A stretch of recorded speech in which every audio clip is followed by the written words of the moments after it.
मेरे पूरे रोंगटे खड़े हैं भाई, सिर्फ एक वीडियो के कारण। सिर्फ एक वीडियो में मेरे को बहुत मोटिवेट करा और मेरी रूह तक खड़े हो चुकी है। आज मैं आपको बायो में कुछ क्वेश्चंस कराने वाला हूँ। मोस्ट इम्पोर्टेंट क्वेश्चन कराऊंगा, 20 क्वेश्चन कराऊंगा और बहुत बेहतर तरीके से। ये 20 क्वेश्चन चैप्टर फर्स्ट के ऐसे क्वेश्चन है जो कि पीछे 7 साल में हर क्वेश्चन रिपीट हो रहा है, हर क्वेश्चन रिपीट हो रहा है। इसी तरह से चैप्टर वाइज मैं सारे सब्जेक्ट करा रहा हूँ और प्लेलिस्ट मैंने बना रखा है। तो सबसे पहले सवाल के ऊपर बात करेंगे कि समयुग्मकी पाई जाती है। जो समयुग्मकी पाई जाती है मेरे भाई, यह शैवाल में पाई जाती है। किसमें? शैवाल में पाई जाती है। ये सब याद रखना, दो बार हो सके तो जरूर बोलना, क्योंकि जितने भी इंपॉर्टेंट क्वेश्चन है भाई वो सारी चीज़ें चल रही है। आराम से वीडियोस देता हूँ, सिलेबस आपका कंप्लीट हो जाएगा। बस प्लेलिस्ट के माध्यम से पढ़ो और दोस्तों में शेयर करो इस वीडियोस को। किस फल का जो बीज चोल होता है ना वो खाया जाता है? तो कौन सा ऐसा फल है जिसका जो बीज चोल होता है मेरे भाई वो आप खाते हो? बताओ। तो जो फल है ना, शरीफा का भी, लीची का भी और जायफल का भी, इन तीनों का है ना। चलो, तो अच्छे से याद रखना, वो बीज ही होता है यार जिस पे लेयर होती है। तो अच्छे से याद रख लेना ये चीज़ें, ठीक है। चलो अगला सवाल, 3 नंबर का सवाल हम लोग देखेंगे और 3 नंबर का सवाल भी इम्पोर्टेंट है। हर सवाल इम्पोर्टेंट है तो बोलने की जरूरत नहीं है। टाइम दिख रहा है, डेली आपको यहाँ पर वीडियोस मिलेगी भाई, ठीक है। निम्नांकित में से कौन सी द्विगुणित है? द्विगुणित की बात कर रहे हैं तो युग्मनज। क्या? युग्मनज है ना। ये क्या है? द्विगुणित। आगे बात करते हैं यार, 4 नंबर के सवाल के ऊपर बात करते हैं। 4 नंबर का सवाल है कि इनमें से पूरे जीवन में एक ही बार पुष्पित होते हैं। तो पूरे जीवन में सिर्फ एक बार पुष्पित होते हैं, वो होते हैं बांस। तुम्हें पता है ना, एक बार छोटे छोटे कोपड़ लेगा, मतलब जहाँ जड़ होता है तहाँ पर ही, उसके बाद ये निकलता है तो फिर पेड़ बन जाता है, बांस का पेड़, पौधा, ठीक है। तो पौधा से पेड़। तो आई होप कि आपको ये तो अच्छे से समझ में आ गया होगा। अगला सवाल है जो 5 नंबर का है। 5 नंबर सवाल कर रहा है कि इनमें से कौन सा अंडज है? अंडज। तो जो एकिडाना है, एकिडाना क्या है मेरे भाई? अंडज है। आई होप कि आपको अच्छे से क्लियर हो गया होगा। एंड अगला सवाल है जो 6 नंबर का सवाल है और 6 नंबर का सवाल देखते हैं। कह रहा है कि द्विखंडन एक प्रकार का, जो द्विखंडन होता है ना, एक प्रकार का अलैंगिक जनन होता है। ये तो हर बच्चे को याद होगा, क्योंकि ये क्वेश्चन बहुत भाई रिपीट होता है, बहुत रिपीट होता है, बहुत ही ज़्यादा रिपीट होता है ना। और अगले सवाल के ऊपर हम बात करेंगे 7 नंबर। 7 नंबर सवाल कर रहा है कि इनमें से किसमें आंतरिक निषेचन नहीं होता? आंतरिक निषेचन मतलब अंदर, याद रखना। तो अंदर निषेचन नहीं होता तो मेढक में, ठीक है। ये पक्षी वक्षी नहीं, मेढक याद रख लेना, इसमें नहीं होता। बाकी पक्षी में, स्तनपायी में, इन सब में होता है, ठीक है। अगले सवाल के ऊपर बात करेंगे जो 8 नंबर का सवाल है। और 8 नंबर सवाल कह रहा है कि बिना निषेचन के फल बनाने की प्रक्रिया को कहते हैं। तो बिना निषेचन के फल बनता है, उस प्रक्रिया को बोलते हैं पार्थेनोकार्पिक। क्या बोलते हैं? पार्थेनोकार्पिक।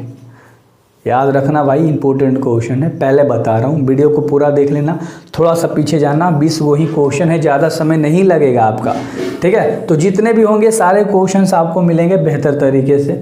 समसूत्री विभाजन होता है। समसूत्री विभाजन मेरे भाई कायिक कोशिका में होता है। क्या उनमें? कायिक कोशिका में होता है समसूत्री विभाजन। क्लियर रहेगा? याद हो रहा है? अच्छा लग रहा है? हर चीज़ प्लेलिस्ट में है। इंग्लिश जाओ, हिंदी देखो, केमिस्ट्री देखना है, फिजिक्स देखना है, जो चीज़ तुम्हें दिखना है ना, हर चीज़ आपको प्लेलिस्ट में मिलेगा। आम के फल में खाए वाले भाग, तो आम के फल में ना खाने वाला जो भाग होता है वो मध्य फल भित्ति होता है, यानी कि बीच वाला स्तर जो छिलके के अंदर होता है और अठली के ऊपर होता है। बहुत बढ़िया। तो ये तो आपको याद होगा कि मध्य वाला भाग, बीच वाला भाग, बिटवीन, ठीक है। चलो, और अगले सवाल की बात करेंगे कि अंड प्रजक निम्नांकित में से कौन है? अंड प्रजक मेरे भाई सांप है, मगरमच्छ है, मुर्गी है। तो तुम्हें पता है भाई कि देखो, सांप भी अंडा से निकलता है, मगरमच्छ भी और मुर्गी भी। तो अंड प्रजक है, यानी कि इनमें से सभी हो जाएगा ऑप्शन डी नंबर का। याद रहेगा, इनमें से सभी हो जाएगा ऑप्शन डी नंबर का। और अगले सवाल के ऊपर बात करेंगे 12 नंबर। 12 नंबर आपका सवाल कह रहा है कि निम्नांकित में से कौन सा सत्य फल है? सत्य फल सेव होता है ना, ये तो आपको पता होगा। सत्य फल सेव होता है। क्या होता है? सेव होता है। इतने बार क्वेश्चन करोगे ना, चैप्टर वाइज सारी चीज़ें करा दूंगा, प्लेलिस्ट में बना दूंगा, तो आराम से जाके देखना। चैप्टर वाइज ऑब्जेक्टिव कर लोगे, मजा आ जाएगा। मुकुलम द्वारा जनन किस में होता है? मुकुलन के द्वारा मेरे भाई ईस्ट में। है ना, ईस्ट में, है ना, खमीर होता है शायद, ठीक है, तो खमीर ईस्ट में, तो ईस्ट याद रख लेना, मुकलम के द्वारा जन्म होता है, जनन, ठीक है, किसमें, ईस्ट में। और अगला सवाल हम लोग देखेंगे, निम्नलिखित कौन मिथ्या फल है, तो ये तो सेव है भाई, ये तो याद हो गया होगा आपको। और अगला सवाल है जो 15 नंबर का सवाल है, कह रहा है कि इनमें द्विखंडन किस में पाया जाता है। द्विखंडन की बात कर रहा है अमीबा में ना, अमीबा में द्विखंडन पाया जाता है, अमीबा, ये तो क्लास 10th में भी था, है ना, 8 के बुक में भी दिया है एनसीईआरटी वाला में। तो देखो ध्यान से, जेमुलस बनते हैं, जो जेमुलस है ना, ये बनते हैं स्पंज में। जेमुलस कहाँ बनता है, स्पंज में। क्वेश्चन को 2-2 बार 3-3 बार करके देखोगे तभी चीज़ें क्लियर होगी, क्योंकि आप लोग एग्ज़ाम की तैयारी कर रहे हो तो बेहतर तरीके से तैयारी करोगे, तो बेहतर से जब तैयारी होगी तभी मज़ा आएगा, वरना ऐसे कुछ भी फील आपको नहीं होने वाला, तो याद रखना, ठीक है। अगला जो 17 नंबर का सवाल है वो कह रहा है कि लीची का खाया जाने वाला भाग कहलाता है। तो लीची तो होता है मेरे भाई बीज चोल। एक क्वेश्चन ऊपर किया था ना कि बीज चोल वाला भाग खाने वाले फल क्या होते हैं, तो लीची, है ना, तो ठीक है, क्लियर है, क्वेश्चन बस घुमा के दे दिया है। और अगला 18 नंबर का सवाल कह रहा है कि बिना निषेचन के फल निर्माण को क्या कहते हैं। बिना निषेचन के अगर फल बन रहा है तो उसे हम लोग क्या कहते हैं, तो उसे हम बोलते हैं अनिषेक जनक, अनिषेक जनन। क्या बोलते हैं मेरे भाई, अनिषेक जनन, अनिषेक जनन, अनिषेक जनन। याद हुआ, याद हुआ। अगला सवाल कर लेते हैं, बस 20 से 21 क्वेश्चन ही है।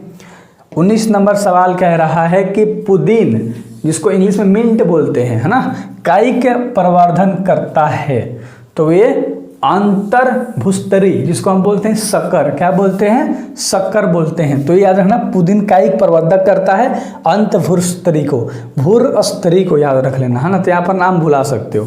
तो अच्छे से इसके बारे में आपको जानना होगा और अच्छे से पढ़ाई करो, चैप्टर वाइज इंपॉर्टेंट भी क्वेश्चन मिल जाएंगे, सब चीज़ मिल जाएगा आपको।